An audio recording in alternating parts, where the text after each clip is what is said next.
Buenas tardes, bienvenidos y bienvenidas mayoritariamente, porque soy mayoritariamente público femenino esta tarde aquí, a la sesión que hemos preparado desde el Instituto de Estudios CEUTIE.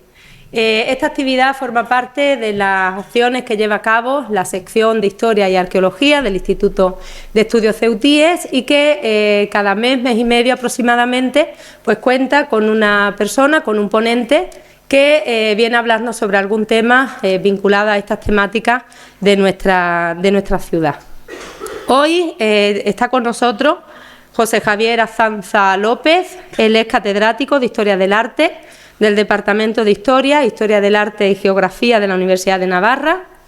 Es miembro de la Cátedra de Patrimonio y Arte Navarro, una cátedra nacida hace ya 20 años, concretamente en el 2005, y que nació para dar respuesta a la necesidad de promoción de la cultura, para fomentar su conocimiento y su puesta en valor.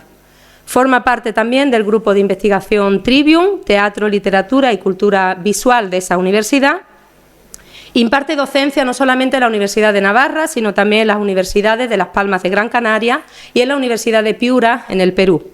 Ha realizado estancias de investigación en múltiples sitios, tanto de centros vinculados a Europa como del continente americano, y cuenta con más de 30 años de experiencia docente, en los cuales ha dirigido un total de 9 tesis doctorales. Una de sus discípulos nos acompaña aquí hoy, que es Silvia Cazalla, así como también en su preocupación por la didáctica y por la docencia, ha dirigido una docena de proyectos de innovación docente. Él trabajó en su tesis doctoral sobre la temática de la arquitectura barroca religiosa en Navarra, pero a lo largo de su vida de investigación ha desarrollado otras líneas de las cuales vaya a ver que tiene una gran versatilidad. Esas líneas de investigación se orientan fundamentalmente hacia la conservación patrimonial y la cultura visual, tanto en el arte moderno como contemporáneo, con especial atención a estudios vinculados a la iconografía, iconología y también hacia la emblemática. Cuenta con más de 250 publicaciones, entre monografías, capítulos de libros, colaboraciones con obras colectivas de todo tipo, exposiciones, catálogos de exposiciones y artículos en revistas especializadas, además de haber participado en más de un centenar de encuentros científicos, congresos, simposios nacionales e internacionales. Tiene reconocido en la actualidad 4 sesenios de investigación.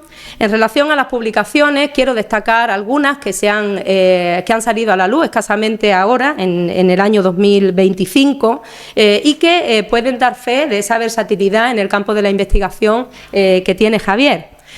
Por un lado, de la majestad son copias los virreyes, Armendáriz, alter ego del rey en la cultura visual virreinal, o el arte entre la campaña, cultura visual, caricatura y elecciones en Estados Unidos, un tema, como veis, muy reciente y contemporáneo, o el Museo del Prado en la formación de las pintoras navarras a través de los libros, registros e índices de copistas. De sus libros, tanto en solitario como en coautoría, destaco Exequias Regias del Regimiento Pamplonés en la Edad Moderna, Ceremonial Funerario, Arte Efímero y Emblemático, o Guía de la Escultura Urbana en Pamplona, o, por citar un tercer libro, El Arte al Servicio de la Fiesta, La Casa de la Misericordia y el Cartel de la Feria de Toros de 1959 a 2022. Además de la coordinación de un libro que hicimos, esa coordinación entre la profesora Silvia Cazalla, el profesor Javier Azanza y yo, quien os habla, que presentaremos mañana, que se llama Fiesta, Arte y Literatura en Tierras de Frontera, que presentaremos aquí a las 7 de la tarde y que estáis invitadas también para participar. Ha dirigido y formado parte de numerosos proyectos interuniversitarios con financiación pública y privada, es evaluador de revistas de arte nacionales e internacionales y miembro de diversos comités científicos y editoriales.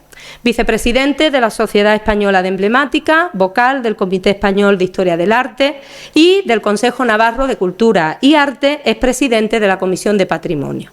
Como veis, es simplemente un resumen de un extensísimo currículum que no me daría tiempo a poder comentar aquí hoy. Le doy las gracias personalmente, me hace mucha ilusión que Javier Azanza nos acompañe estos días aquí en Ceuta y me hace mucha ilusión poderlo presentar. Nos conocemos desde hace ya muchos años, nos hemos encontrado en numerosos congresos y simposios a lo largo de nuestra vida y hemos entablado una bonita amistad. y es una persona que vais a ver que es un gran comunicador, es un gran divulgador, es una persona que trabaja estos temas de una manera muy coherente. Él es un profesional y es un trabajador incansable, y además le tengo que agradecer personalmente las facilidades que siempre pone para todo. Es decir, que cada vez que lo intentamos liar, aunque sea un poquito, él se deja liar, cosa que le agradezco, y siempre viene con todo el cariño y bueno, no es la primera vez que viene a Ceuta, él ya ha venido creo en 4 o 5 ocasiones. Le agradezco también el hecho de que tanto él como Silvia decidieran hacer el Congreso de Trivium en el año 2021 en nuestra ciudad, atrayendo también a numerosos investigadores de otras universidades que nos acompañaron unos días aquí en la ciudad. Y por supuesto agradecerte el que nos acompañes, como digo, y que vengas desde Navarra, que nunca es fácil llegar hasta Ceuta, y que puedas estar con nosotros estos días. Muchas gracias, Javier. Muchísimas gracias, Lupe. Después de esta presentación, que te agradezco muchísimo, me va a costar hasta hablar. Bueno, bajar a Ceuta nunca es complicado. Lo complicado es volver a subir a Pamplona. Eso sí que se hace duro. Pero el venir aquí, pues la verdad es que soy yo el que os tiene que agradecer la oportunidad de volver a estar una vez más con todos vosotros y con todas vosotras. La verdad es que ahora, cuando estabas glosando el currículum, claro, te agradezco mucho porque había algunas cosas que ya ni me acordaba que había hecho. Entonces, si tengo que actualizarlo, ya te pediré, por favor, que me pasen los datos para ver. Bueno, al final uno lo que se da cuenta es que la reflexión inicial es que qué mayor se está haciendo ya uno, ¿no? Cuántas cosas, que no es más que el mérito de ir cumpliendo años y, sobre todo, disfrutar con lo que uno hace, que yo creo que es algo que es fundamental en la vida, ¿eh? El disfrutar y el tener cada momento para poder aprovecharlo y para poder, sobre todo, compartir con otras personas. Estoy encantado. Un momento, decir simplemente cómo va a ser la dinámica de la sesión de hoy, que creo que es importante. Javier va a dar 2 charlas o 2 intervenciones que versan sobre una temática común, pero que tiene sus especificidades. Él ahora nos lo va a contar con más detalle, pero su intervención la ha dividido en 2 partes. Entonces, lo que vamos a hacer es una primera parte que tiene que ver con la visión de la ciudad a través de las revistas ilustradas. Él ha estado trabajando con revistas ilustradas que van en el marco de una franja cronológica entre 1860 y 1936, entre el fin de la Guerra de África y el principio de lo que fue la Guerra Civil Española. Y en su día, cuando hablamos, me comentó que había consultado más de 3.000 números de esta revista, y finalmente, cuando volvimos a hablar, ya me dijo que había superado los 4.000 números. Con lo cual, el volumen de información que él ha estado trabajando para poder montar esta ponencia, pues ha hecho que finalmente la dividamos en 2 partes. Va a hablar en una primera parte de la ciudad, de la visión de la ciudad. Luego haremos un descanso muy breve de 10 minutos, no con la intención de que salgamos ni nada, sino simplemente que nos quedemos por aquí, 10 minutitos de descanso, y continuamos con la segunda parte, y el turno de preguntas lo vamos a dejar al final del todo, ¿vale? Muy bien, muchísimas gracias, Lupe, perfecto. Bueno, pues como digo, muchísimas gracias por esta invitación. Es cierto que todo lo que viene en el currículum al final son pues las cuestiones que vamos haciendo con el tiempo. Está claro que el currículum que tan amablemente ha presentado Lupe recoge unos méritos académicos. El currículum muchas veces lo que no recoge es todo lo que hay detrás. Y en concreto, realmente, si hoy estoy aquí con todos vosotros, es fundamentalmente porque, además de los méritos académicos, hay también una cuestión muy personal, y es precisamente el cariño y la amabilidad con la que siempre me ha recibido esta ciudad. Ya hace unos cuantos años, y de manera totalmente impensable, tuve la oportunidad de conocer a una persona ceutí, y a través de ella pues tuve la posibilidad ya de visitar la ciudad por primera vez, de enamorarme de esta ciudad, de la que sigo enamorado cada vez que vengo, y luego con posterioridad también a través de la persona de Lupe, primero Silvia, pues el venir aquí. Así que ese es un poco, sobre todo, la principal razón por la que hoy estoy aquí, y la que, como digo, pues me emociona, y agradezco muchísimo el poder estar con todos vosotros. Espero además que esta sesión, o esta doble sesión, no sea simplemente la imagen de un pamplonica que ha venido por aquí y que, bueno, viene a entretenernos 2 horas, esperemos que sea entreteneros y no aburriros, y luego ya se vuelve para su tierra, y además están vísperas de San Fermines, dentro de un mes está ya, bueno, pues en el chupinazo, sino que de alguna manera, bueno, pues pueda llegar un poco ese cariño y ese amor y ese afecto por esta tierra que siempre me recibe con los brazos abiertos. Quiero agradecer también, lógicamente, al Instituto de Estudios Ceutíes la posibilidad de haberme invitado, a la Ciudad Autónoma de Ceuta, su Consejería de Educación, Cultura y Juventud, a la Estación del Ferrocarril, el Centro Cultural, a Guadalupe, a Silvia por su invitación, a Pilar, que me ha ayudado a hacer el viaje, tanto de ida y espero que el de vuelta, que comenzará el viernes a las 6 de la mañana en el ferry, de vuelta hacia Pamplona. Enrique, que también está aquí y nos acompaña, y bueno, quiero agradeceros también a todos vosotros, a todas vosotras vuestra presencia, a todos los que estáis aquí en la sala, y sobre todo también a las alumnos y alumnas de la profesora Cazalla, que ya saben ustedes que sino el siglo XIX es aquí, así que igual tocan el examen además, con lo cual, bueno, por si acaso, tomad apuntes, no sea que luego en el examen, que lo tendréis supongo que dentro de pocos días, pues pueda tocar. Bueno, como digo, ya ha explicado Lupe también un poco cuál va a ser un poco el funcionamiento. En realidad, efectivamente, hay un volumen de materia importante y, bueno, hablando con ella, la idea era el dividirlo en 2 partes, pero que están muy relacionadas entre sí. Entonces, si os parece, lo que hacemos es una primera intervención, hacemos un pequeño descansito, vamos con la segunda y el turno de preguntas lo unimos al final. Y después del turno de preguntas también habrá una pequeña sorpresa, pero para eso hay que estar hasta el final. Así que, si os parece, vamos con ello. Yo me voy a poner aquí en este púlpito. Como vengo de la Universidad de Navarra, además, lo del púlpito es muy impropio, o sea que vamos a utilizar. Me han dicho que tengo aquí el micrófono del karaoke. ¿Se me oye? Perfecto. Muy bien. Bueno, voy a ver si tengo aquí ya los papeles.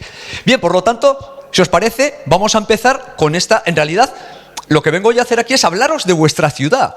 Y en ese sentido, yo vengo también a aprender, y a que luego podamos, más que un turno de preguntas, sea un debate, sea un coloquio en el que, bueno, pues todos intervengamos y podáis incluso aportar vuestras propias cuestiones, experiencias. Me consta que son temas que habéis trabajado en algún momento, bien como alumnos, bien como investigadores, y por lo tanto la idea es precisamente el que, bueno, pues tengamos un poco este debate y podamos intervenir en todo aquello que estiméis oportuno. Como veis, la primera imagen ya nos habla de esta visión de la ciudad. Vamos a comenzar por la ciudad y luego ya desembocaremos en sus gentes. Lógicamente es un territorio muy amplio donde, claro, estamos hablando de las revistas ilustradas y por lo tanto son revistas que tienen esa presencia de imagen. Evidentemente yo no solo me voy a centrar en las imágenes, en las fotos, sino también en los textos que venían con esas imágenes y que son evidentemente los elementos que nos van a dar la visión de conjunto de lo que era Ceuta, de lo que era la ciudad y de lo que eran sus gentes.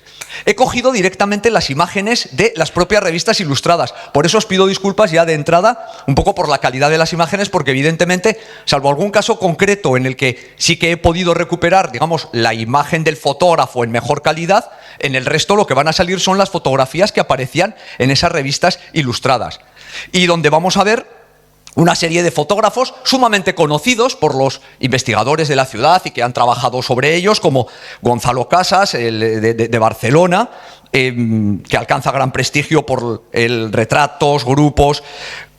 Clodoaldo Piñal, que es un fotógrafo ceutí, de origen ceutí, y uno de los desconocidos en su tierra, que también además destaca como periodista, fotógrafo, era también topógrafo militar, especialista en armamento, en geodesia.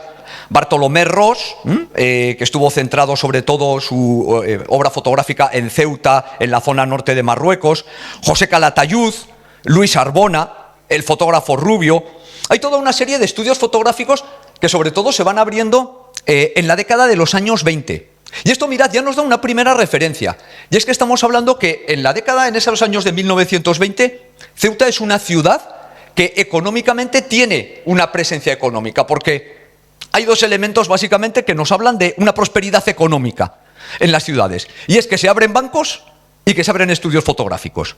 Y esto ya nos lleva a una primera reflexión. En Navarra, por ejemplo, los primeros estudios fotográficos estuvieron en Pamplona, lógicamente como capital, y luego, ¿sabéis dónde se abrieron? En Elizondo. Elizondo está al norte, es el Valle del Baztán, donde tiene lugar la trilogía de Dolores Redondo. Bueno, pues ahí, ¿por qué? Porque ahí llegaban dinero, remesas de los indianos, de los americanos, de toda la zona del Baztán que habían emigrado a América. Por lo tanto, ahí se abren. Fotomena de Pamplona dice, ¿dónde hay negocio? En Elizondo. Voy a abrir un estudio en Elizondo. Es decir, la presencia de estudios fotográficos nos habla de una prosperidad económica que es la que se da también en estos momentos en Ceuta en esa década de 1920. Bien, por lo tanto, como digo, aquí tenemos ya algunos de los protagonistas y aquí incluyo también, porque evidentemente, aunque yo me voy a centrar en un periodo muy concreto y luego veremos cuál va a ser un poco la metodología que vamos a emplear en estas sesiones, sí que evidentemente he tenido también una aproximación a la bibliografía. Y aquí, desde luego, mi felicitación y mi reconocimiento a los investigadores de la ciudad autónoma de Ceuta, porque han trabajado los temas y lo han trabajado con rigor y con seriedad. Tanto desde el ámbito del Instituto de Estudios Ceutíes como desde la propia universidad, e incluso en una labor también de divulgación que pueden ser aquellos reportajes que vienen en la prensa de Ceuta, fundamentalmente en la página web del Faro, donde vienen algunas de estas referencias que veremos. Bueno, aquí tenemos los nombres de Juan Antonio Fernández Rivero, de José Luis Gómez Barceló, de Vicenta Marín Parra en el caso de la educación, de Antonio David Palma Crespo, que trabaja el tema de la fotografía, sobre todo con Facio y Requena, luego lo veremos, Javier Ronda Iglesias, Francisco Javier Sánchez Montoya y otra serie de nombres que quizás podrán ir saliendo a lo largo de esta sesión y que de alguna manera vienen a armar también un poco gran parte del contenido que aquí vamos a desarrollar.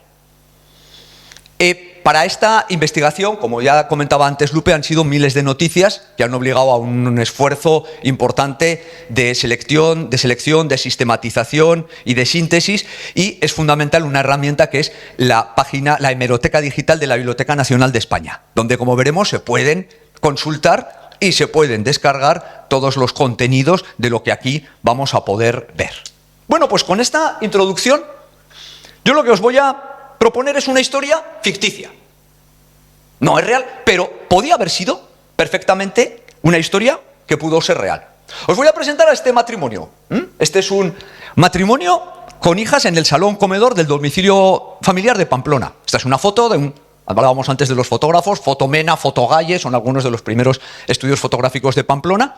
Y en 1890, el estudio de Galle, de José Galle, hizo esta fotografía donde lo que vemos son, pues, un matrimonio se ve de clase media alta, probablemente vivirían en la zona del primer ensanche de Pamplona, la calle Navas de Tolosa, y bueno, que los vemos en su salón. ¿Y qué están haciendo? Están leyendo. Ya sabemos que tienen un interés por la lectura. Están leyendo un periódico, el Heraldo de Madrid. Bueno, lo que os voy a proponer en este sentido es que nos imaginemos que este matrimonio pamplonés, que tiene interés por la lectura, se suscribe a todas las revistas ilustradas que había en este momento. Aquí os pongo algunas, no me voy a detener en todas porque son muchísimas. La Ilustración española y americana, otras más centradas en África, en Marruecos. Bueno, como digo, el abanico de revistas es muy amplio. Bueno, pues imaginaos que tienen ese interés por la cultura y se suscriben, se hacen socios y van recibiendo mensualmente, semanalmente, según la periodicidad de cada revista, pues las revistas en su domicilio. Bueno, aquí, como digo, tengo algunas de las cabeceras de esas revistas que se publicaban en ese momento. Y que, imaginemos que se inscribieron y tenían todas estas. Bueno, este matrimonio, entre 1860 y 1936, pudo leer aproximadamente un total, el recuento últimamente supera los 4.000, un total aproximadamente de 4.000 noticias relacionadas con Ceuta. Y ver más de 1.500 fotografías de Ceuta. Claro, este matrimonio habría hecho esto a lo largo de 75 años. Aquí no hemos tenido tanto tiempo. Por eso, como digo, bueno, esta labor ha habido que hacerla en aproximadamente 7 meses. Es el tiempo dedicado precisamente a preparar, a consultar y a, bueno, pues llevar a cabo la labor que ellos habrían hecho en toda una vida.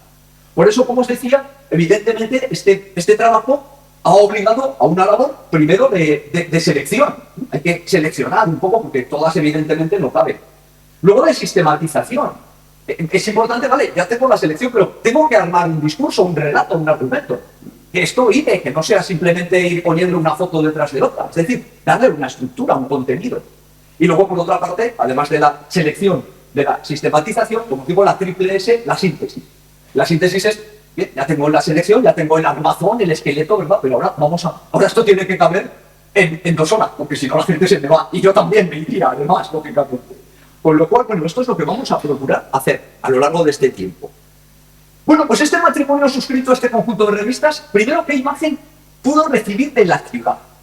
O más bien, podríamos decir de las ciudades, porque en realidad, entre 1860 y 1936, en ese marco cronológico, digamos, entre guerras, podemos ver varias Ceutas distintas. Lo primero es que pudieron conocer algunos de esos acontecimientos importantes de la historia de la ciudad. Ceuta es una ciudad con historia.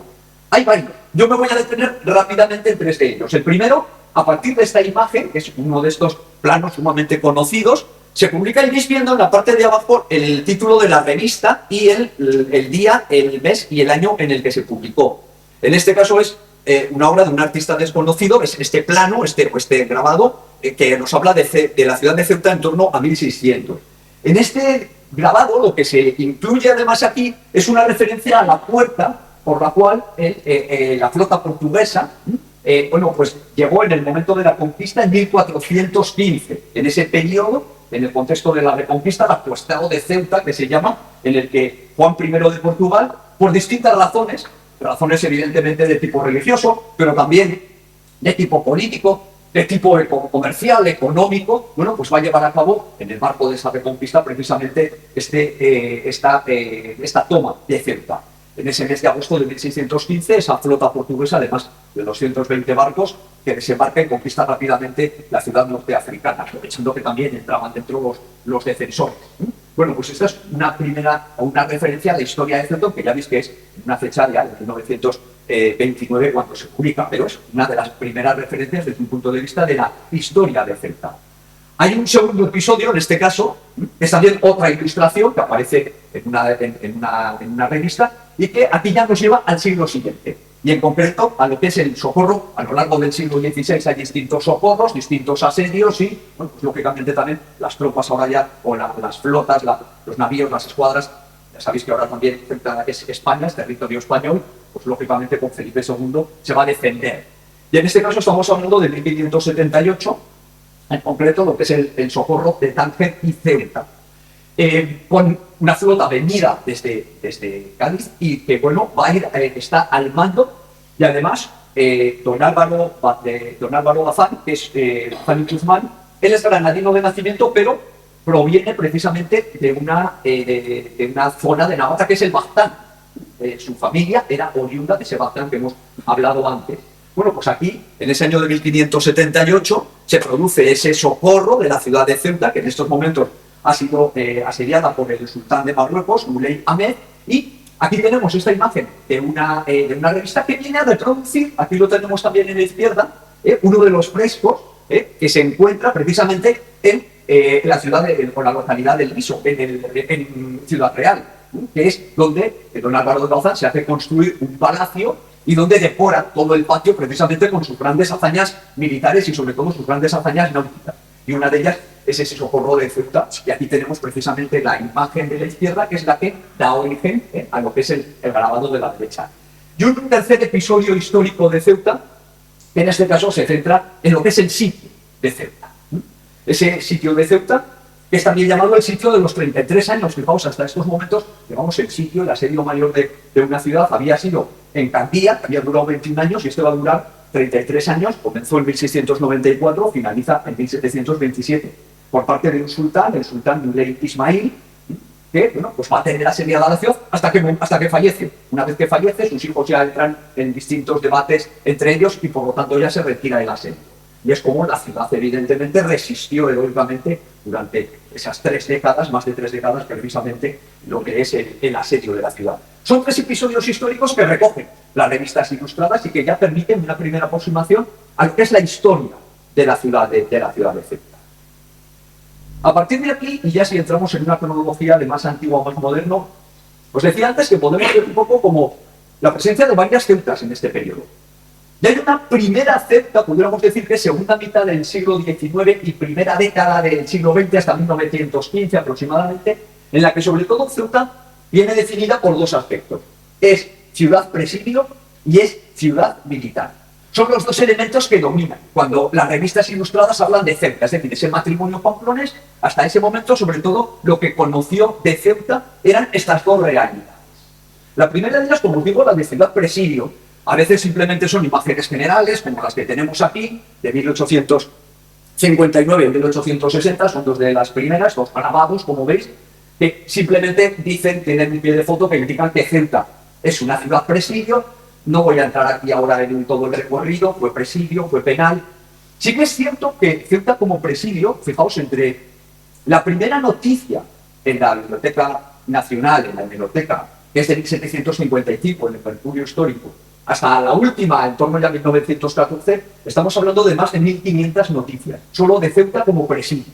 Ya digo que este es un aspecto que domina claramente y que va hablando de la evolución, de qué tipo de presos llegan a la ciudad, y de cuál es un poco el régimen en el que viven en la ciudad. Mirad, esta imagen de Ceuta como presidio es una imagen que por lo general le da mala fama a la ciudad. De hecho, si os fijáis, aquí he cogido una serie de referencias que vienen de los almanaques. Junto con las revistas ilustradas, también en este momento se publicaban almanaques, que son revistas un poco más de tipo satírico, un poco más ligeras. Y si os fijáis, aquí he cogido simplemente 4 referencias. El epigrama: Blas robó más de 1 millón y hallándose en mucho apuro y en muy mala situación, Andrés, que era un mal ladrón, a Blas robó medio duro. Oh lector, si a Ceuta vas con un grillete en los pies, a uno de ellos hallarás. ¿A cuál de los dos hablas? Pues te equivocas, Andrés, que habéis un poco ese tono humorístico. O fue por matar don Antonio a su pariente, simple arresto le imponen solamente. Y Gonzalo, que a Antón solo dio un palo, al presidio de Ceuta va Gonzalo. Aquí hallarás, lector, claras señales de que la ley a todos hace iguales. Como ya visto, también una cierta crítica. Bueno, por poder las demás, en la broma, el chiste del borracho, que a este paso donde irás a parar a Ceuta, acá mujer, a este paso no salgo de esta calle, decía. Y la última, fijaos que es quizás un poco la más significativa, ¿no? Se ha remitido a una publicación de esta corte un cuento que principia: vamos a conducir a nuestros lectores al presidio de Ceuta. Sin examinar nada más de la composición, ha sido devuelta a su autor porque el periódico temió quedarse sin suscriptores. Es decir, que nos está hablando un poco precisamente de ese aspecto un poco negativo que tiene en estos momentos la ciudad de Ceuta, sobre todo ligada a esa idea del presidio. Como os digo, a lo largo de estas décadas hay toda una serie de noticias, pero por ir avanzando ya llego a lo que es el momento en el que Ceuta va a dejar de tener instalado el penal. Va a ser suprimido por una serie de necesidades de política de expansión y los presos van a ser trasladados a otros puntos de la península, San Fernando, Figueras, otros centros penitenciarios. Esta es una noticia que se recoge. De hecho, vamos a ver un par de ejemplos. Aquí tenemos en la Ilustración Española y Americana el 8 de agosto de 1911 o en la Liga de Oro el 12 de agosto de 1911. Como veis, prácticamente estamos empleando en muchos casos las mismas imágenes y, sobre todo, me interesa un poco una idea clave. ¿Qué idea acompaña al hecho de que Ceuta deja de ser presidio? Fundamentalmente dos cuestiones. La primera, a partir de estos momentos, Ceuta va a dejar atrás, por así decir, su pasado y va a comenzar una nueva etapa. Una etapa de prosperidad, una etapa de modernidad, que va a venir ligada sobre todo a dos aspectos. Uno, el hecho de que deja de ser presidio. Dos, todas las obras, todo el desarrollo portuario, que luego lo recuperaré. Esa es la primera idea. La segunda idea, porque los presos se fueron aquí muy disgustados.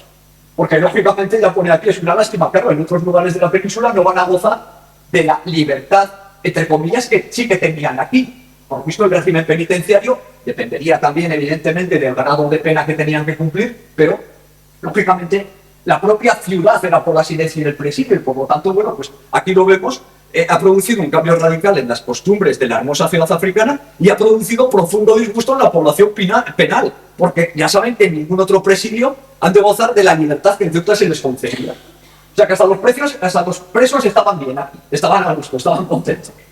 Bueno, pues esto es un poco la imagen que tenemos de Ceuta como presidio. Segunda idea clave que tenemos de esta Ceuta desde 1860, 1915, 20, aunque la de Ceuta ciudad cuartel se va a mantener. Pero digamos un poco la intensidad de la imagen de Ceuta como cuartel viene hasta estos momentos. Y es que evidentemente Ceuta es también un gran cuartel en sí misma. Es una realidad que vosotras también conocéis. En algunos casos, además, creo que con un edificio que a una parte de los que estáis aquí os resultará familiar. Evidentemente, si vais a clase, claro, espero que sí. Así que, bueno, pues lógicamente aquí tenemos precisamente lo que en su momento fue, bueno, primero el cuartel del Valle, en 1871, cuando se inaugura, luego pasa a ser, que es cuando se toma esta imagen, 2 años después, el cuartel de la Reina, después el cuartel del Teniente Ruiz y, con posterioridad ya desde la década, creo que de 1960 aproximadamente, va a ser ocupado por el regimiento de ingenieros hasta el año 1998, y hoy creo que es la sede del campus de Ceuta. Bueno, pues aquí tenemos este fotograbado, esta primera imagen de Gonzalo Casas, donde en 1877 lo que vemos es precisamente una misa de campaña celebrada el Día de la Virgen de África. Vemos a la izquierda el edificio, y a la derecha lo que vemos es precisamente, aquí os pongo un poquito este detalle, pues esta especie de tienda de arquitectura efímera que se levanta para poder llevar a cabo, para poder desarrollar un poco los actos relacionados con las celebraciones. Bueno, ya nos habla de una primera referencia a una fiesta y a un espacio militar. De inmediato lo que llega es la presencia también militar desde el punto de vista de los cañones. Las baterías, los cañones, es algo que está continuamente. Las maniobras militares. Aquí os tengo, y hoy, sí, la pena es que no he podido subir las imágenes que tenía hoy, pero aquí tenemos los cañones. Los cañones Krupp en estos momentos eran precisamente un elemento bueno. Los cañones Krupp eran, digamos, lo más avanzado desde un punto de vista de lo que eran las armas bélicas. Es una factoría, una fábrica alemana, Friedrich Krupp, Krupp es quien va a desarrollar ya desde 1850 aproximadamente gran parte de lo que son las defensas, las piezas de artillería utilizadas por distintos ejércitos del mundo a lo largo desde esa segunda mitad del siglo XIX. También desarrolló cañones navales, algunos de los cuales llegaron aquí. Bueno, aquí tenemos, por una parte, podemos ver el tamaño de estos cañones, junto con las personas que se encuentran a su lado, y aquí el desembarco de algunos de estos cañones, precisamente en la fotografía superior, en el muelle del comercio. Estos cañones, lo que nos hablan es precisamente de, fijaos, esto es una caricatura, hablaba antes Lupe del tema de la caricatura, y que también en alguna ocasión me aproximo. Claro, lógicamente estamos hablando de que Ceuta está un poco, digamos, en medio del fuego entre por una parte vemos Gibraltar y por otra parte aquí lo que vemos es Tánger, ¿no? Y vemos precisamente esa presencia de los cañones. Bueno, aquí tengo este pequeño detalle con Ceuta que queda aquí en la parte central. No puedo entrar ahora un poco en la explicación completa de la caricatura, pero nos habla precisamente de esa militarización de toda esta zona y de esa presencia de esos cañones. Estos cañones que en última instancia nos llevan precisamente a lo que son esas maniobras militares, pudiéramos decir. Es decir, estos elementos que forman parte de estas baterías, como podemos ver aquí en la ilustración española y americana, las baterías del Pintón, de Santa Catalina, del Molino, son las que más se repiten, aunque hay también otras que formaban parte de todas esas maniobras militares, de estos ejercicios de tiro, de estas simulaciones que se podían hacer en estos momentos.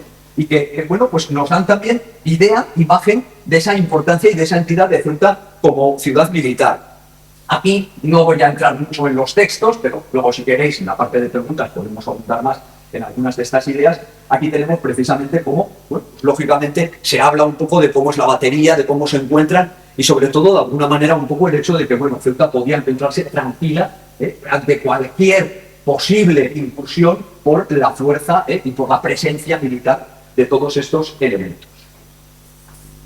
Bueno, esta sería nuestra primera Ceuta, o vuestra primera Ceuta, o nuestra, porque la compartimos todos, de ese año que llega hasta 1915 aproximadamente. Si nos ponemos aquí, en esa fecha, veremos que, bueno, de alguna manera, esa imagen de esa Ceuta como presidio, o como solo ciudad cuartel, va cambiando poco a poco. Esto no es de la noche a la mañana, pero sí que vamos viendo una evolución en las noticias de las revistas ilustradas y en los textos de esa revista. Y como os digo, sobre todo es una evolución que se apoya en dos grandes pilares, en dos grandes fundamentos. Uno es el hecho, ya hemos señalado, de que deja de ser presidio, que deja de ser penal, y en segundo lugar es todo el desarrollo portuario. Que vamos a ver que ya, claro, el tema del puerto es una cuestión que viene ya desde muy antiguo. Justino Lara es también otro de los investigadores que ha llevado a cabo toda una serie de artículos donde recoge esa historia de los 120 años del puerto de Ceuta. Y es que ya desde la década de 1860 se están dando pasos poco a poco para que lo que inicialmente era simplemente un puerto militar, de carácter militar, pues pueda desarrollar también otras labores, aprovechando la posición estratégica que tiene, desde un punto de vista comercial, desde un punto de vista de tránsito de personas. Bueno, esto se remonta a esa década de 1860, pero la verdad es que hasta la primera década del siglo XX no va a comenzar realmente a desarrollarse esa expansión del puerto. Y aquí habría un elemento fundamental, y es la visita de Alfonso XIII, la primera de las 3 visitas que llevará a cabo en el año 1904, donde los celtíes, claro, salen a recibirle, le levantan arcos de triunfo, ahora lo veremos, pero vienen con un papelito y le dicen: bueno, majestad, encantados de verle, pero permítanos que desarrollemos un puerto en condiciones y con un poco que permita desarrollar la ciudad. Por lo tanto, bueno, pues ahí veremos que es un elemento clave también el que ya desde la primera década del siglo XX, y aprovechando esa visita del monarca, bueno, pues el puerto vaya adquiriendo poco a poco cada vez mayor entidad y se vaya desarrollando esa infraestructura portuaria que es fundamental para convertir a Ceuta en la llave del estrecho. Y es lo que tenemos aquí en este siguiente tema. Las primeras referencias al puerto y a las posibilidades de Ceuta como puerto se desarrollan, digamos, un poco en textos misceláneos, pudiéramos decir. Aquí tenemos uno primero, fijaos, estamos en 1903, en vísperas un poco de lo que será esa visita de Alfonso XIII, y lo que tenemos es una referencia, en este caso de la Ilustración española y americana, con texto y fotos de Clodoaldo Piñal, que nos habla un poco de cómo es Ceuta en estos momentos, de cuáles son un poco sus características principales. Nos dice que son pocas ciudades las que tengan esa lealtad, su historia, sus gloriosos hechos, esa fundación que se pierde en la noche de los tiempos, ese carácter un poco también poético, ¿verdad?, que emplea en ocasiones Clodoaldo Piñal en sus textos. Pero luego ya poco a poco va concretando. Está muy bien ese inicio, ese arranque poético, pero luego ya va concretando en determinados detalles, va poniendo distintas imágenes. Veis cómo se sigue manteniendo un poco el tema de las baterías, los soldados de la compañía de moros, que se volverá a repetir más adelante, el campo exterior de la batería del pintor, y poco a poco toda una serie de elementos, las murallas antiguas, y me acerco aquí ya, sigue siendo el mismo reportaje, es un reportaje muy amplio. Y aquí ya lo que tenemos es precisamente pues una referencia que habla de las posibilidades de dragar toda una zona y de ir poco a poco desarrollando ese puerto. Bueno, pues aquí en 1903 ya tenemos una primera referencia a cómo podría quedar. Completa o culmina con Ceuta ha sido y será siempre firme baluarte y nuestro centinela avanzado en el norte de África. Plaza importantísima de la cual se preocupan todos los buenos españoles que desean verla convertida en la verdadera llave del estrecho. Ese lema, el de llave del estrecho, igual que el de perla del Mediterráneo, son 2 lemas, son 2 motes que se van a repetir continuamente en las revistas ilustradas. Cerraremos precisamente la segunda intervención con esa perla del Mediterráneo. Bueno, pues aquí ya vamos viendo una primera referencia a las posibilidades de Ceuta desde un punto de vista portuario. A partir de aquí, las noticias se suceden. Y además todas ellas con un título puede tener distintas variantes. Y aquí solo he hecho una selección, es que prácticamente hay una o más de una noticia por año que se titulan el puerto de Ceuta, el puerto de Ceuta, el puerto de Ceuta. Como os decía, esa visita en 1904, con posterioridad una segunda en 1909. Bueno, pues aquí ya vamos viendo cómo extraigo, cuando pongo en color rojo, el rojo son pequeños fragmentos que recojo del texto general de la noticia. Y aquí ya nos habla de el primer puerto que tendrá España en Marruecos, su importancia es tan grande que con su terminación quedarán resueltos varios importantes problemas políticos, comerciales, de migración, la penetración pacífica. Es una reflexión conjunta que, bueno, pues cambiará de alguna manera la fisonomía y la realidad de la ciudad. Avanzamos ya, fijaos, aquí estamos ya en la revista hispanoafricana en 1922, la obra española El puerto de Ceuta, como digo, es simplemente una selección.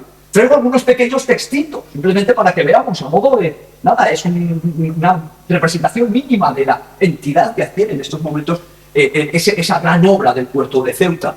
El puerto de Ceuta, si cuenta, como es de esperar, con todos los elementos que hemos mencionado, has de ser en el futuro un gran puerto, un grandísimo puerto de irradiación. Su situación geográfica, no hay ninguno que pueda igualarse.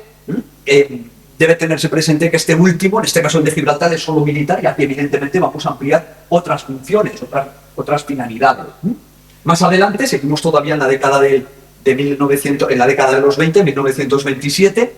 Como digo, pequeños datos también, pequeños detalles. El día que el puerto de Ceuta finalice todo su utillaje, aquí estamos en vísperas precisamente de la inauguración de uno de los elementos claves del puerto, que es precisamente el muelle de Alfonso XIII, ahora hablaremos de él. bueno, pues lógicamente absorberá este comercio, traerá las mercancías. Al puerto de Ceuta le espera un gran porvenir. Tiene derecho a un gran porvenir. Si cuenta, como es de esperar, con todos los elementos que hemos mencionado, ha de ser en el futuro un gran puerto de irradiación. Esta es la idea clave. El gran puerto que va a ser Ceuta si se desarrolla en las condiciones en las que debe desarrollarse. Bueno, aquí en este caso esto es una imagen que me gusta porque además veis que estamos en el 27 y ya vemos estos tonos de atardecer, lo que a mí tanto me atrae cuando veo estas imágenes, pues dignas de un pintor como Muñoz de Braín, que tiene estos tonos algo rosáceos, bien del amanecer o bien del atardecer ceutí. Bueno, pues aquí ya tenemos esta imagen un poco coloreada, si queréis, que nos habla también de esa magnífica situación del puerto, que no va a tener, lleva las ventajas sobre el puerto rival de Tánger, que ya hemos visto que en principio se planteaba como exclusivamente militar, mientras que aquí asumiría otras funciones. Pues vamos viendo un poco esta entidad, y aquí creo que es la última ya. Fijaos que empezábamos con Ceuta, el puerto de Ceuta, llave del Estrecho, allá por 1903, ya han pasado 3 décadas, ¿verdad? Y seguimos exactamente con la misma idea. Estamos en vísperas del inicio de la Guerra Civil, y ya ves que en marzo de 1936 sigue repitiéndose ese concepto de Ceuta como puerta o como llave del Estrecho. Ceuta es un puerto y nada más, que es suficiente. Es importante la importancia del puerto, pero no un puerto cualquiera, el mejor puerto. Y aquí fijaos que ya nos habla también del tráfico transoceánico, para poder pasar también hacia el otro continente, hacia América, es decir, buscar también otras posibilidades que pueda haber, bien hacia América o bien hacia África. Es decir, ya estamos hablando de un concepto mucho más amplio. En este desarrollo del puerto de Ceuta, como os digo, hay sobre todo 2 elementos fundamentales. Y esos 2 elementos tienen un denominador común: Alfonso XIII. Alfonso XIII se le conocerá en alguno de los textos, luego lo veremos, como el rey africanista, porque en realidad a lo largo de su reinado estuvo en 3 ocasiones en Ceuta: 1904, 1909 y 1927, esta última ya con la reina Victoria Eugenia. Bueno, pues en esta primera de 1904 viene a la ciudad. Por supuesto, lanzan los cañonazos desde el Monte Alto, él responde desde el acorazado en el que viene, y se organiza todo lo que es habitual en una visita real, que evidentemente, bueno, sale la ciudad a recibirle, le entrega las llaves de la ciudad, y lógicamente la ciudad se transforma a través de lo que es esa arquitectura efímera, esos arcos de triunfo, esos elementos de quita y pon, que se levantan y se quitan una vez que el rey, o la visita que tiene lugar, pues ya se ha marchado. Y aquí tenemos precisamente, aunque luego en la segunda parte empezaremos con las visitas reales, cuando hablemos de las gentes de Ceuta, pero aquí os pongo simplemente esta imagen. Bueno, claro, como os decía, ¿qué es lo que le pidieron en 1904 al rey cuando vino? Lo que le pidieron fundamentalmente era el desarrollo del puerto, porque los ceutíes eran conscientes de que el puerto era la clave, la clave de lo que podía ser el desarrollo de la ciudad. Como os digo, nuestro matrimonio pamplonés, esto no les suena extraño, porque unos años después Alfonso XIII, el mismo Alfonso XIII que está en Ceuta, irá a Pamplona. Y aquí, esto es la entrada de la calle Chapitela, hacia la Plaza del Castillo. Este es el Hotel La Perla, el que queda aquí a la derecha, que es el hotel donde, bueno, cuando venía Hemingway a los Sanfermines, se alojaba aquí en el Hotel La Perla. Bueno, pues aquí lo que le levantan es también un arco, una estructura efímera. Esto que hay aquí, esto no existe. Esto se levantó, esta estructura ya clasicista, se levanta para la visita de Alfonso XIII a Pamplona. ¿Y en Pamplona qué le pide? En Pamplona le pide 2 cosas.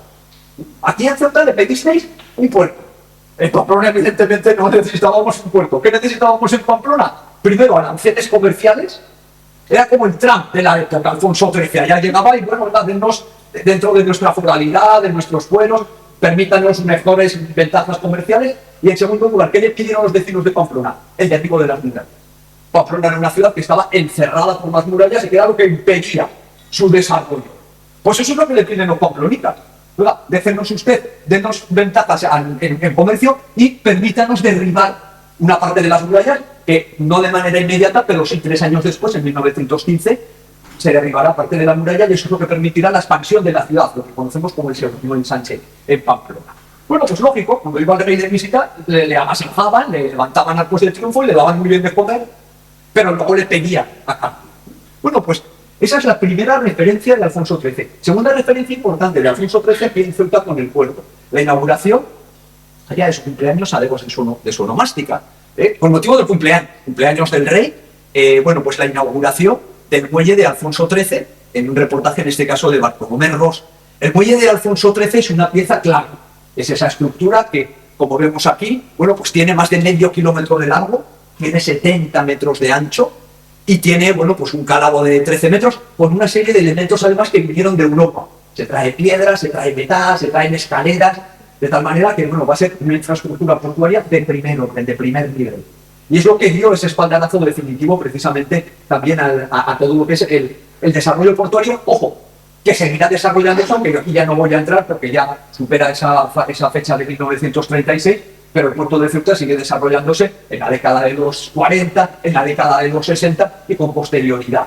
Pero aquí simplemente por tener un poco esta referencia. Aquí tenemos, bueno, para que veáis el público que se congregó en el discurso, precisamente en el momento de inauguración, en el discurso que llevó a cabo el ingeniero director del puerto, que era José Rosell. Aquí vemos en esta foto de Bartolomé Ros la cantidad de público congregado con motivo de esta inauguración. Y mirad, esta foto es muy interesante porque estamos ante una imagen, mayo de 1928, el momento de esta inauguración, y fijaos cómo nos enlaza con el siguiente tema, porque es desde ese muelle, desde esa infraestructura, volvemos la mirada hacia la ciudad. Y ya no es esa ciudad militar, esa ciudad cuartel o esa ciudad presidio. No, fijaos un poco cómo ya nos está hablando de que el progreso de Ceuta es el pie de foto, por eso es tan bonito este enlace.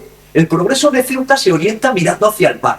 Una vista de la hermosa ciudad española de África desde el muelle recién inaugurado de Alfonso X. Fijaos cómo ya el pie de foto es esclarecedor. Es ese progreso, es ese porvenir, esa confraternización, que es un término que aparece también en numerosas ocasiones de distintas culturas, y es desde la base del mar, desde el mar miramos hacia la ciudad. Pero esa ciudad que ya es distinta. Esta no es la imagen de la ciudad de pocos años atrás.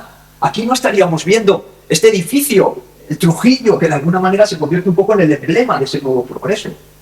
Hace 7 años aquí no estaba este edificio, aquí estaba la pescadería, ese edificio circular que ahora vamos a ver. Y por lo tanto, bueno, pues estamos hablando precisamente de esa ciudad de progreso. Ya no está el presidio, ya tenemos unas infraestructuras marítimas, portuarias importantes, ya estamos en esa década de los 20, con esa presencia de los estudios fotográficos que nos están hablando de una situación de la ciudad pues distinta, diferente a la de años atrás. Y vamos a ver ahora cómo es esa ciudad de progreso, cuáles son los aspectos, los elementos. Mirad, aquí podemos encontrar algunas cuestiones desde 1914. Recordábamos 1911, 1914, se cierra esa etapa de Ceuta como presidio, y aquí tenemos un poco ya pues algunas referencias. Ceuta tiene un porvenir, es un porvenir muy brillante, una de las primeras plazas comerciales, fijaos cómo se insiste. De hecho, luego ya veremos que cuando hablemos de la educación en Ceuta, veremos la labor importante del patronato obrero de Ceuta. Y ahí veremos que fundamentalmente desarrolla estudios de comercio y también de artes y oficios. Es decir, la importancia comercial es fundamental en la ciudad. Bueno, pues aquí vamos viendo cómo será una de esas primeras plazas comerciales, punto de convergencia de vías interiores, recepción de productos, toda esa labor de intercambio de productos que lleguen de África y que luego se trasladen a Europa. Bueno, esto es en 1914. Fijaos las imágenes que ilustran este reportaje de la revista Ilustrada Iris, ¿verdad? Que es la que tenemos aquí. Bueno, pues aquí podemos ver, bueno, por una parte, algunas de ellas eran tarjetas postales, aunque en este caso no son exactamente la misma, pero estamos ante la calle de la Muralla. Y aquí sí que, como veis, la misma fotografía que ilustra el reportaje de la revista Iris es la que tenemos también en este caso como tarjeta postal.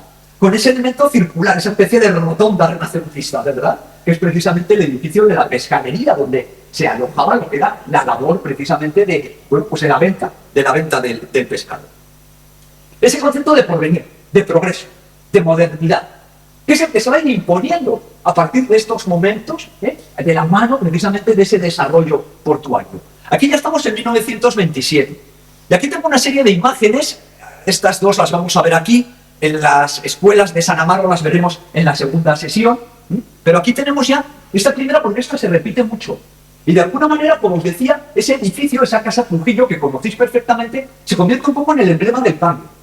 Es una casa muy llamativa. Además está en Chaflán. Los edificios en Chaflán, evidentemente, que se abren en un espacio urbano, tienen un poco esa presencia, esa prestancia. Y aquí lo que tenemos es precisamente ese doble juego de imágenes. Lo que era la casa, donde estaba la casa Trujillo, unos años antes, que es lo que teníamos, la pescadería. Es decir, ese edificio, esa rotonda paladiana casi circular que tenemos aquí y que, bueno, pues va viendo cómo la ciudad ha ido cambiando en unos años. De alguna manera este edificio se convierte, como os digo, en el emblema de modernidad de la ciudad. que se va a traducir en toda una serie de obras arquitectónicas, de urbanismo, de un desarrollo de un ensanche dentro de la propia ciudad. ¡Ojo! Esto también tuvo sus voces críticas. Hay quien consideraba que, de alguna manera, la ciudad debía haberse mantenido dentro un poco de su casco histórico, de su estilo antiguo, y en todo caso que la nueva ciudad hubiese crecido fuera de ese casco histórico. Hubo también voces críticas, no fueron muchas, pero las hubo. Y es importante también señalarlas. A partir de aquí, como os digo, bueno, pues lógicamente vemos precisamente de nuevo, en este caso, el edificio, es el edificio de un arquitecto balear, Andrés Balmés. Es un edificio dentro de un carácter historicista, con algunos resabios neobarrocos, bueno, una mezcla dentro de un eclecticismo, la galería, el vestíbulo, donde podemos ver toda una serie de elementos, como digo, que caracterizan esta nueva modernidad arquitectónica, dentro de ese carácter del edificio en Chaflán. Como veis, se va repitiendo. Es quizás, como os decía, un poco la imagen más característica de este momento. Esta casa Trujillo es un poco la que marca un poco esa presencia o esa imagen de nueva modernidad. No es el único. Ahora vamos a ver alguno más, pero sobre todo, como os digo, la casa Trujillo. Aquí, el Hotel Valles. Hoy, que creo que ya no es hotel, hoy he pasado por ahí, pero el edificio, ese edificio con esas balaustradas de piedra, ¿sigue siendo hotel? Ah, por eso. Sí, el edificio con todo lo que es lo que son también, bueno, las barandillas o con lo que son las balaustradas de piedra, el plomo o el hierro fundido que vemos también aquí en las balconadas, porque luego me he acercado a un paisano, a González Tablas, del que luego hablaré, y lógicamente, como sabéis, está en el Paseo Palmeras, está al lado, en la Plaza Edrisi, creo que es, ¿verdad? Bueno, pues aquí tenemos, este es otro edificio del que también se destaca un poco ese carácter de modernidad. Hay otro, aquí tenemos, por ejemplo, lo que es, y este es un arquitecto muy ligado a la arquitectura ceutí de esta década de los años 20, que es Santiago Sanguinetti, que es un edificio de Ronda, un arquitecto de Ronda, un arquitecto de origen malagueño, y que bueno, va a desarrollar aquí una labor importante en toda una serie de edificios institucionales, como puede ser el ayuntamiento, otra serie de edificios de tipo residencial e incluso también edificios para el ocio, para la cultura, que es otro aspecto que se desarrolla también en estos momentos. Bueno, pues aquí tenemos ese palacio municipal o antiguo ayuntamiento. Aquí tenemos este detalle, insisto, las imágenes no son de la mejor calidad porque están tomadas directamente de estas revistas, en este caso esta foto roja. Aquí tenemos el edificio del Banco Hispanoamericano. Luego me diréis dónde queda. Este sí que no lo sitúo en el plano de frente, así que luego, pero bueno, ¿ves? Antes veíamos estudios fotográficos, aquí ya tenemos bancos. ¿Ves? Ya tenemos los dos elementos que nos hablan de que Ceuta tiene otra imagen ya en estos momentos.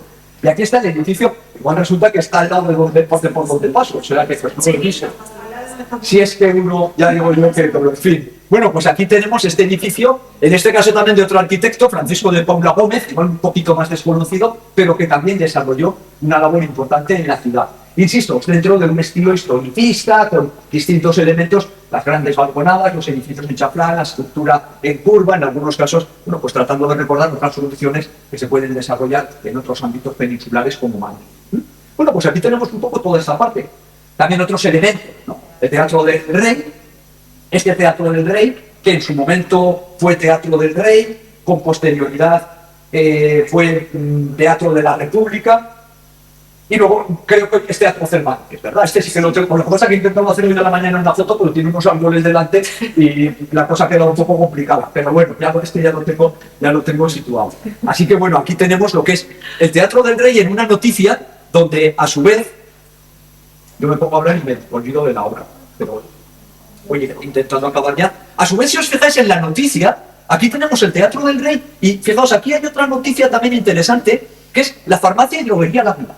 No voy a entrar ahora en estos espacios, pero hay toda una serie de espacios, de tiendas, de establecimientos, como pueden ser farmacias, fábricas de tejidos, de textiles, que tenían un encanto al interior, lo que pueden ser también confiterías, droguerías, que se ha ido perdiendo evidentemente dentro de una evolución de la ciudad. Pero estos espacios interiores son espacios muy lindos también y que aparecen en algunos casos cuando están ligados a edificios, incluso en los bajos de determinados edificios, como puede ser este caso, ¿no? Bueno, pues esta microarquitectura, si queréis, o estos espacios un poco interiores, tan bucos, tan monos, también aparecen, lógicamente, en estas revistas. Bueno, como os digo, también hubo una voz crítica. Y en concreto, también se criticó en algún caso pues algunos edificios que se derribaron en estos momentos. Uno de ellos es el del hospital, el hospital militar, que es un edificio que estaba en la plaza real o plaza del Rey. Es un edificio, a ver, sí que se eliminó, fundamentalmente se dan una serie de razones. La primera, bueno, primero que se había quedado pequeño para lo que era la necesidad que tenía, y sobre todo, ojo, en estos momentos se desarrollan ya distintas especialidades. A partir de aquí ya empezaría el MIR de los médicos un poco, porque ya tienen ya distintas especialidades y evidentemente este era un edificio que no reunía las condiciones para esas distintas especialidades que había que atender. Y en segundo lugar, sí que es cierto que es un edificio que quedaba en el centro de la ciudad, y claro, aquí llegaban todos los heridos que llegaban del frente, otros heridos con distintas patologías, a veces con epidemias. Claro, al final no dejaba de ser, en cierta manera, no dejaba de entrañar un riesgo para la población y un poco para lo que era la salud de la población. Y por lo tanto lo que se busca es sacarlo fuera. Eso también nuestro patrimonio pamplonés lo entendería perfectamente. En Pamplona el edificio era también el hospital, hasta la década de los 20, estamos en un proceso muy paralelo al de aquí, estaba, lo vais a ver dentro de unos días. Si veis el encierro a las 8 de la mañana, el encierro parte de la Cuesta de Santo Domingo. Bueno, pues ahí en la Cuesta de Santo Domingo, al inicio, lo que hoy en día es el Museo de Navarra, en su momento era el antiguo, la capilla, y el museo era el antiguo hospital de Pamplona, el hospital militar, que es el hospital que atiende hasta la década de los años 20 las asistencias sanitarias en Pamplona. La diferencia es que en el caso de Pamplona no se derribó, como os digo hoy en día alberga, si vais a Pamplona en algún momento merece la pena visitarlo, tiene además una portada renacentista y otra barroca chulísimas, y bueno, lo que hizo fue luego reacondicionarse. De hecho, la primera sede de la UNIC, de la Universidad de Navarra, de donde yo vengo, estuvo, el estudio general que se llamaba, en los años 60, estuvo en este edificio antes de convertirse luego en Museo de Navarra. Aquí, evidentemente, bueno, pues es este edificio que tenía una portada además espectacular, este edificio que se derribó con los dos reyes y que, bueno, como bien sabéis, sí que es cierto que esta portada se ha reconstruido. Claro, uno puede pensar que es exactamente la misma, pero como muy bien dice el arquitecto o el arquitecto redactor del proyecto, Ángel Moreno, y esto es un poco como el astronauta en la Catedral de Salamanca y cuando ha habido una restauración, ¿verdad? Aquí lo que tenemos es precisamente, los dos reyes son San Fernando y San Hermenegildo. Aquí tenemos a San Fernando, con su típica iconografía, con el bastón, con la corona, con la bola del mundo. Y en la peana, como veis, tenemos precisamente lo que es ese detalle que nos ancla cronológicamente esta reconstrucción de la portada en el siglo XXI. En este caso, en el año 2006, creo que es cuando se construye, y ese elemento, ¿verdad?, de un euro, que además era muy claro. Yo ayer dije, a ver si lo localizo, y enseguida estaba en su lugar. Bueno, y ya por cerrar muy rápidamente, en 2 minutos, hemos hablado un poco de la ciudad de Ceuta, desde el progreso, desde el puerto, pero mira, hay un aspecto muy importante de Ceuta, sobre todo a partir de los años, de la década de los años 20. Y es que hasta ahora hemos visto fotos, que son fotos que acompañan al reportaje, ¿verdad? Y son fotos que ilustran un texto. A partir de los años 20 va a haber una nueva presencia de Ceuta a través de lo que conocemos como fotografía artística. Es decir, que van a ser fotos con identidad por sí misma, que no van a acompañar a un reportaje ni a una noticia, sino que la foto es en sí mismo el elemento. Es lo que conocemos, y de hecho muchas veces llevan ese pie de foto, fotografía artística, y es precisamente una referencia a las imágenes que van descontextualizadas, la foto por sí misma. Esa fotografía artística que en Europa se desarrolló finales de la última década del siglo XIX, que viene acompañada de la mano de algunas corrientes fotográficas, como es el pictorialismo, que busca relacionar la foto con la pintura, y que nos permite aquí un recorrido sugerente, maravilloso, delicioso, por algunas de las estampas de Ceuta. Aquí vamos a descubrir ya por primera vez esa Ceuta paisajística, esa Ceuta natural, que sobre todo se desarrolla en 2 ámbitos. Por una parte el Paseo de San Amaro y por otra parte el Monte Acho. El Monte Acho es la estrella, es el elemento clave de todos los recorridos, de todos los paseos naturales que aparecen aquí. Incluso de las vistas que desde el Monte Acho se tiene de la ciudad de Ceuta. Y se repite una y otra vez. En segundo lugar, veremos que también el puerto, pero ya no el puerto acompañando a noticias de la construcción del puerto, no, la belleza. Se buscan unos encuadres, como vais a ver de inmediato, muy fotográficos. En tercer lugar, la arquitectura de la ciudad también es un elemento que aparece. Y por último, un elemento que a mí personalmente me trae un buen recuerdo, porque he navegado con mi barquito en los pozos. Por lo tanto, bueno, pues simplemente, como veis, ya son fotografías artísticas. Ya no es una fotografía para ilustrar un texto, para acompañar un texto, sino simplemente es simplemente la foto, como mucho un pie de foto, fotografía artística. Pues paso muy rápidamente algunas imágenes para que veamos. Aquí ya nos aproximamos a la belleza de Ceuta, ya fuera de cualquier noticia, solo la ciudad por sí misma. Y sobre todo, la Ceuta natural, la Ceuta paisajística, la Ceuta de los paseos, del senderismo, diríamos, hoy en día. Bueno, pues aquí tenemos algunas imágenes.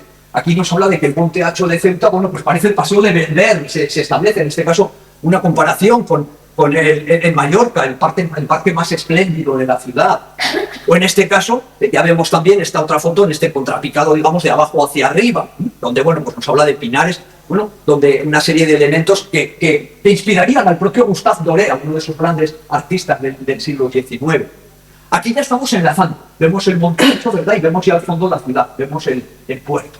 Y esto ya nos lleva al puerto, este amanecer, de nuevo, esa belleza del amanecer o del atardecer, ese momento maravilloso donde se escuchan a las pavanas dar gritos y nidos, te comen la comida. Y fijaos, esto es Piratas del Caribe, ya. Fijaos, esto ya no es una foto, es el puerto, pero ya no es el puerto de estamos construyendo un muelle, no. Esto es el puerto, pero ya desde una foto con una composición totalmente artística. Tenemos ese primer plano y al fondo de nuevo la ciudad. Pero nos está hablando, como digo, de esa foto totalmente artística. Bueno, también dentro de esta fotografía artística está vista un poco urbana de la Casa de los Dragones y Dragón. Porque en 1925 lo retiraron, eran dragones de bronce o de cobre, y por un problema de peso, de cimentación, se retiraron hasta creo que el año 2006, en que volvieron a colocarse de nuevo, que ya son de fibra de vidrio sintéticos, ¿verdad? Ya no, aunque sí que están pintados con una policromía que imita el cobre o el bronce. Bueno, pues fijaos, además esta es una plaza que se compara un poco con las plazas de ámbito canario, de ámbito americano, de ámbito andaluz, un poco esa placita recogida, coqueta, es lo que se busca en esta plaza, que evidentemente luego va a sufrir transformaciones, pero era un poco el ámbito, partiendo de esa Casa de los Dragones. Bueno, pues aquí tenemos un poco estos elementos y ya pues este foso de la puerta del campo de Ceuta, en esta fotografía también magnífica que nos habla de esa belleza, en este caso de una arquitectura pues que tiene esa potencia, pero tiene también esa belleza evocadora. Bueno, nuestro matrimonio ya conoce la ciudad, ya ha visto cómo ha ido evolucionando. Por lo cual ya tenemos una parte, conocer la ciudad, pero ¿qué ocurre con las gentes? ¿Qué ocurre con las personas que habitan esta ciudad? Ya conocemos la ciudad, pero vamos a ver qué ocurre ahora con las gentes que habitan en la ciudad. Y eso es a lo que vamos a dedicar de manera un poquito más breve la segunda parte de la sesión. Así que, si os parece, hacemos ahora un pequeño descanso y luego ya continuamos con la segunda parte. Gracias.